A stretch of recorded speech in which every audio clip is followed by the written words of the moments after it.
நம்மளோட higher officer கொடுத்த வார்னிங்கில் inspector வேக வேகமாக கேஸை முடிக்க போராடிட்டுருக்காரு. இந்த சமயத்தில் நம்மளோட கையலும் கோமாக்கு போயிட்டாங்க. ஸோ இன்ஸ்பெக்டர் மறுபடியும் நம்ம ஸ்டேஷனுக்கே வராரு. நம்ம கான்ஸ்டபிள் இருக்கிற டீட்டெயில்ஸ்லாம் கலெக்ட் பண்ணிட்டு நம்ம இன்ஸ்பெக்டரை பார்க்க வராரு. இதுக்கப்புறம் என்ன நடக்குங்கிறத நம்ம டீட்டெயிலாக பார்க்கலாம். அதுக்கு முன்னாடி இந்த கதையை பற்றி தெரியாதவங்க நம்ம முன்னாடி பாட்டில் இருக்கிற வீடியோலாம் பார்த்துட்டு வாங்க. நமக்கு ஆல்ரெடி ஃபாலோ பண்ணுறவங்க சப்ஸ்கிரைப் பண்ணிட்டு ஒரு லைக் போட்டுக்கோங்க. வாங்க வீடியோக்குள்ளே போகலாம்.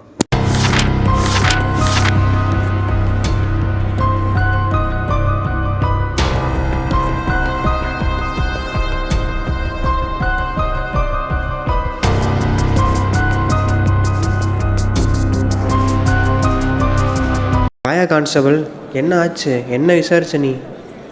சார், அந்த வீராசாமி பெண்கள் விஷயத்தில் ரொம்பவுமே கேவலமானவன் சார். இதுக்கு முன்னாடி ஒரு பொண்ணு வேலை பார்த்துருக்கு. இதே மாதிரி அந்த பொண்ணை தவறாக நடந்திருக்கான். அது பெரிய கேஸ் ஆகிருக்கு. அதுக்கப்புறம் அவன் பணத்தெல்லாம் கொடுத்து சரி பண்ணியிருக்கான் சார். அது மட்டும் இல்லை சார், கடையில் வேலை பார்த்த அந்த 2 பேரையுமே விசாரித்த போது ஸ்கூலுக்கு போயிட்டு நைட்டு வாங்க அப்படின்னு சொல்லியிருக்கான் சார். வீராசாமி காலையில் நல்லவன் மாதிரி தான் சார் இருக்கிறான். ஆனால் நைட் ஆயிடுச்சுன்னா குடிச்சிட்டு அவனுக்கு ஆம்பளையும் தெரிய மாட்டேங்குது, பொம்பளையும் தெரிய மாட்டேங்குது சார். சரி, கையில் எப்போது அந்த இடத்துல வேலைக்கு சேர்ந்தாங்கன்னு தெரியுமா? சார், ஒரு நாள் நல்ல போதையில் வீராசாமி வண்டி ஓட்டிட்டு ஆக்சிடென்ட் பண்ணிட்டான். அந்த டைம் தான் கையில் ஹாஸ்பிட்டலில் பார்த்துருக்கான். ஒரு நாள் முழுக்க அவங்கள கவனிச்சிருக்காங்க. அப்புறம் சார், வீராசாமி மனைவி குழந்தைங்கன்னு யாருமே இல்லை. தினமும் ஒரு பொண்ணோடு இருக்கான் சார். வீராசாமி அவளை பற்றி பசங்கள்ட்ட ஏதாவது சொல்லியிருக்கானா? சார், அந்த பொண்ணு பாவம் சார், நல்ல பொண்ணு தான். ஆனால் வீராசாமி எப்போவுமே அவளை கெட்ட கண்ணோட்டத்தில் தான் பார்த்துருக்கான். அதுக்கப்புறம் சார், அந்த பொண்ணு அவனோட இடத்துல தான் தங்கியிருந்தாலாம். என்னையா சொல்கிற? அவனோட இடத்துலையா? அப்போ அந்த பொண்ணு வாழ்க்கையே நாசமாக போயிருக்குமேயா? இல்லை சார், இல்லை சார், அந்த விஷயத்தில் அந்த பொண்ணு லக்கி. ஏன்னா வீராசாமி ஓப்பனாக சொன்னான், அவளோட விருப்பம் இருந்தால் மட்டும்தான் தொடுவானாமா. அந்த பொண்ணு உயிரை காப்பாற்றினால அந்த பொண்ணை மட்டும் எதுவுமே பண்ணாமல் வச்சுருக்கான். நம்ம இன்ஸ்பெக்டர் கான்ஸ்டபிள்கிட்ட சொல்லி வீராசாமியை ஸ்டேஷனுக்கு வர சொல்கிறாரு. இதை வீராசாமி கேட்டுட்டு ஸ்டேஷனுக்கு வரோம். அப்போ நம்ம கோபத்தோடு இருந்த இன்ஸ்பெக்டர் வீராசாமியை பார்த்து, சொல்லு வீராசாமி, கையில் கத்தியால் குத்துனது நீ தானே? கொலை செய்ய முயற்சி செஞ்சது நீ தானே? உண்மையை சொல்லு. அதுக்கு வீராசாமி அழுதுகிட்டே, சார் என்ன சொல்கிறீங்க? நான் கையில் கொலை செய்ய முயற்சி செஞ்சேனா? என்னால் அப்படி எதுவுமே நடக்கல சார். யாரோ என் மேலே தப்பாக சொல்லியிருக்காங்க, அதை நீங்கள் நம்பாதீங்க.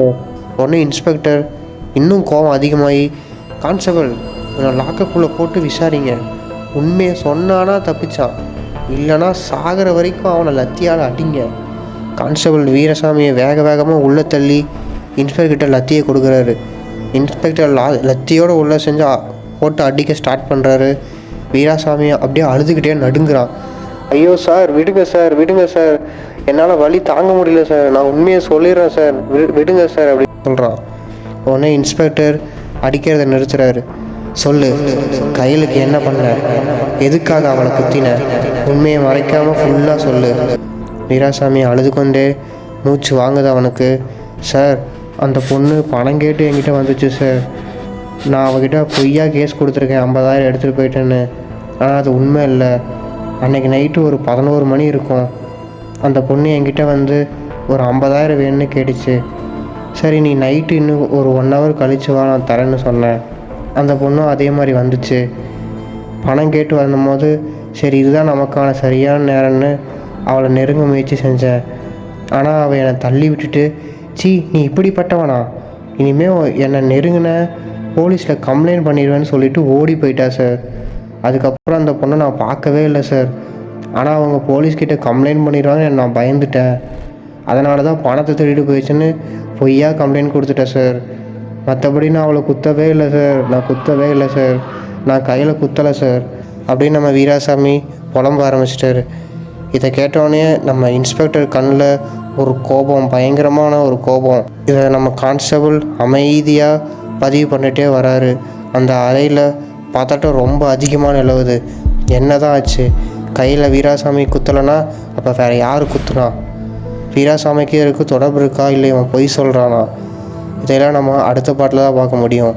வீடியோ சப்ஸ்கிரைப் பண்ணாதவங்க சப்ஸ்கிரைப் பண்ணிட்டு பாருங்கள். லைக் அண்ட் ஷேர் பண்ணுங்கள். தேங்க்யூ.